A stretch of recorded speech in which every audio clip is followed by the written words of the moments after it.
Tired of Wi-Fi dead zones? You walk from the living room to the bedroom, and your video call drops. Annoying, right?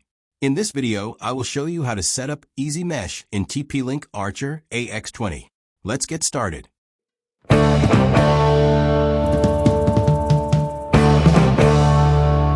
Step 1. Log in main router and enable Easy Mesh.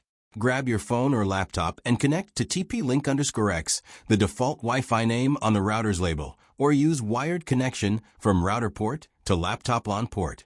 Now open a browser and type to tp-link-wifi.net or use the IP address 192.168.0.1.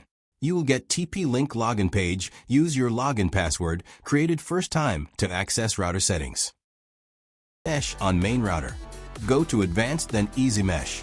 Change mode main router and save settings. This is your main router connected to internet using wired. Now log in to second router you want add in mesh network wireless. Log in second router to change mode to satellite. Turn on your second router and log in to dashboard. Update firmware if already not updated. Go to Advanced, then go to Easy Mesh option. Go to change mode and select satellite mode and press change button. Router will reboot and take few moments. Step 4. Add satellite nodes. Log in to your main router again. Go to Advanced, then Easy Mesh option. Press Add Satellite Nodes button. Select TP-link router.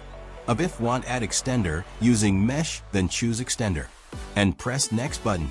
Make sure your satellite node power on. Press Done button and wait while main router searching for satellite node. This may take up to 1 minute. You will get node in search list. Press Add button and confirm 2.4 GHz and 5 GHz SSID and press Add button. Wait few moment while adding. Once device added, press Finish button that you can see connected mesh node. Also you can confirm from dashboard. Click on Connected Mesh Device. Now you can unplug your mesh device and relocate it to area facing signal problem. Mesh node will be same Wi-Fi name and password as your main router for seamless connectivity. Congratulations, you have successfully set up Easy Mesh in TP-link Ax20 Wi-Fi router. No more dead zones. If you found this video helpful, don't forget to like, share, and subscribe channel. Thanks for watching.